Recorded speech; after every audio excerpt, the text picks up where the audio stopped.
So, in trying to remember how your street is, which way so if you're sitting in your car pointed at the garage, which way did this car come from?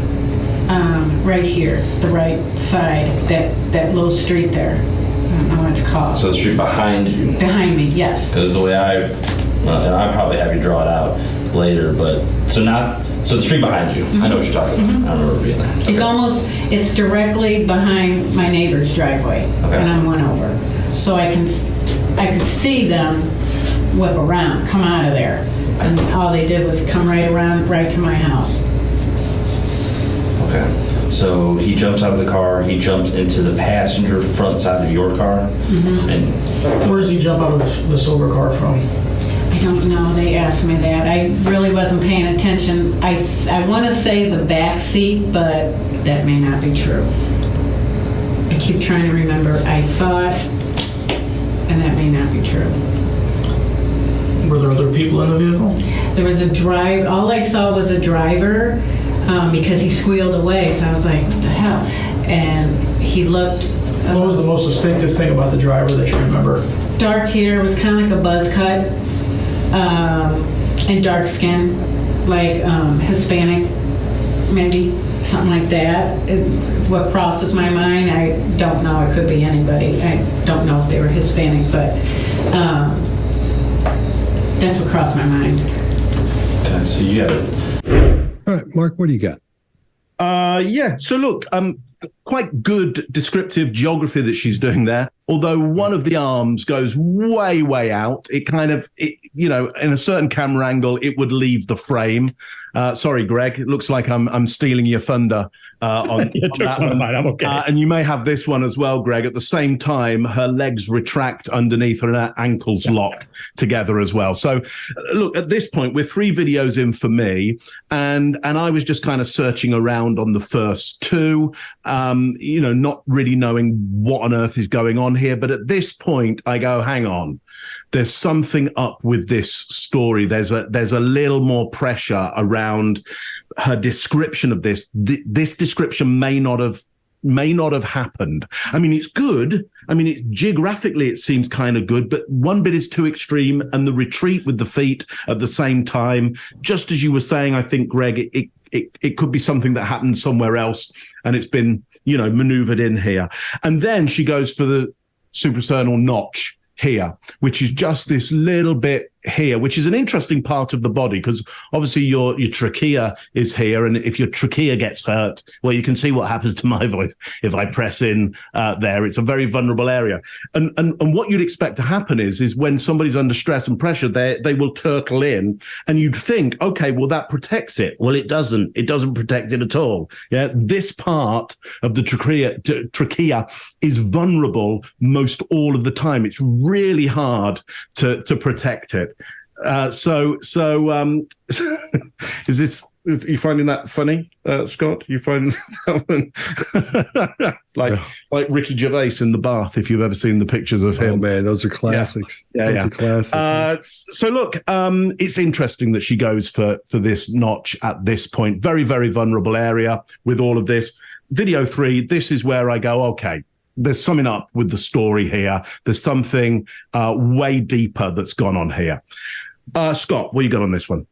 See, that's one of those things, like what do you call Amazon, and we call it the trachea. We call it the trachea. The trachea, yeah. So anyway, so that's what threw me. Sorry, man.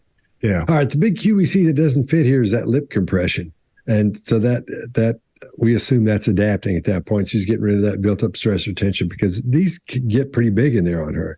And then after that explanation of the car's movement, we see a classic cluster of cues. We see rubbing the leg, we see grooming by rubbing her arm, and we see that hard lip compression again. Most of these things, when you look for clusters, you want to make them within a 5-second window. So taking that into consideration, we'll talk about that thing where she flips her hair or grooms her hair just a few seconds before that. So that's a great cluster, all being suggested deception cues in a situation like this. So I'm under the impression she's being fairly deceptive up to this point. So after the next question, she goes with a full-blown uncovering of what I'll refer to, Mark, as the suprasternal notch. This thing is a little dimple right here, the trachea, as you refer to it.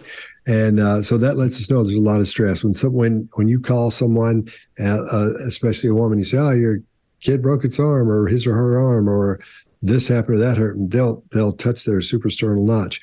If you watch videos of the planes hitting the towers, and you see the people down the street looking, there's a lot of people, hands on their head, a lot of them doing this, and a lot of women touching the suprasternal notch. It's a very interesting genre of videos to watch, I guess. Would they under horror genre? People are being horrified watching that. So that gives you an idea of when people touch their neck, or one of the situations where that happens. Then when she starts talking about the possibility of the person being Hispanic, I think that's when she realizes she's got a little bit too far, tries to reel it back in, tries to get a handle on it. So it's about to get out of hand for her here, because she's making this stuff up as she goes, the details up as she goes along. All right, Chase, what do you got? Yeah, so y'all just nailed all the behavior stuff. So all of those things that y'all all talked about all fit within the 5 C's that we say, is this a red flag? Does it go through the 5 C's, which is change, context, clusters, culture, and checklist, in that order. And let's talk about words for a second. Since y'all didn't hit a lot on that, let's talk specifically about action words. So in people who are recalling a truthful story, there are limited action words. In deceptive statements, you're more likely to get filter words. So unlimited action words is what I meant back there. So a statement about a car pulling into a driveway might sound like they pulled around. Instead, you're hearing, I could see them. And then it was repeated again. All they did was come right around, right to my house. And during this time, you see this immediate foot withdrawal under the chair that Mark, you talked about. And she's using all of these gestures that are perfect to show the streets that are very direct and very straight. Then they instantly become jerky and awkward gestures the moment she's describing the movement of the vehicles on those streets. And you can see it clear as day when this clip comes back up. This is followed by instantly doing this hygienic gesture of lint picking on her arm, which I think is the only thing y'all didn't hit, which is self-soothing behavior. And we unconsciously do it as a decoy to hide stress most of the time. Gigantic cluster right here. So in a 20-second time span, here's what you're going to hear when this clip comes back up. I'm not even going to talk about the body language at all. Here's what you're going to hear within 20 seconds of this clip coming back up. I don't know. I wasn't paying attention. That may not be true. I thought. That may not be true. Maybe something like that. What crosses my mind, I don't know. Could be anybody. I don't know. That's what crossed my mind. Which I think, as far as statements go, this is one of the top 5 that we've ever done. That's all I got.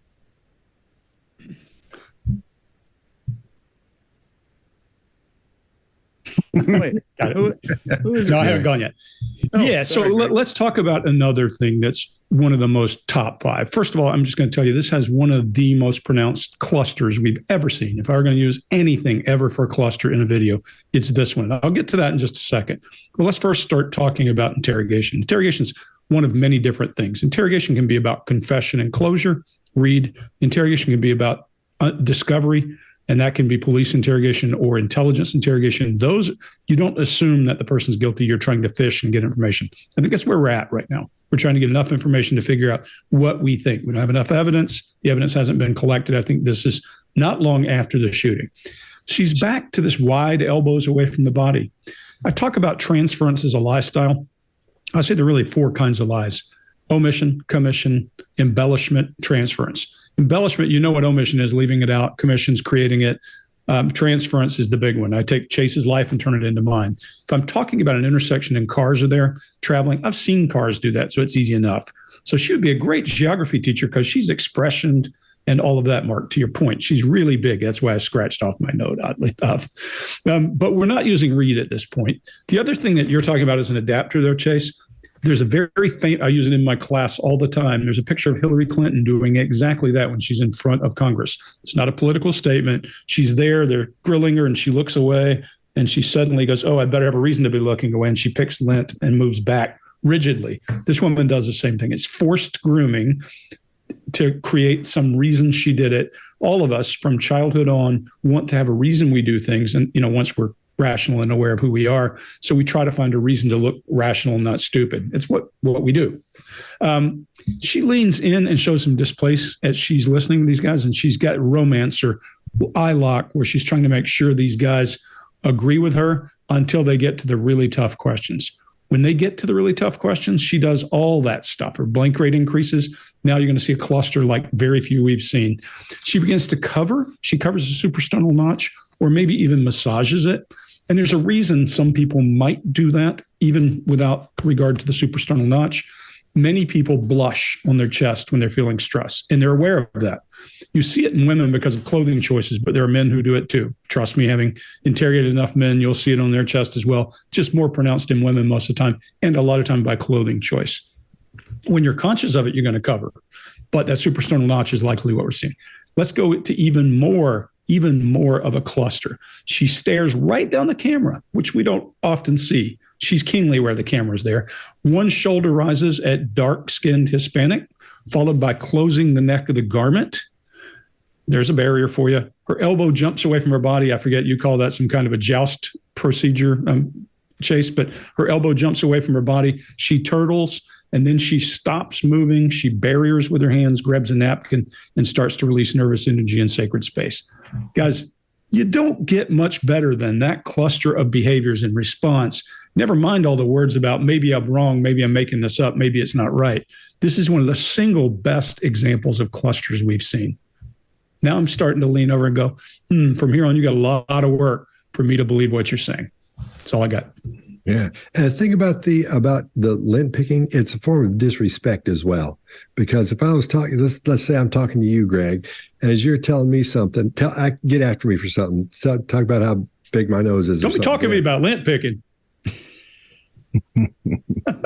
And so they do that as a form. I think, and to me, that's what I took the Hillary Clinton thing as. Because when I'm doing training, that's what I use it as a disrespect thing.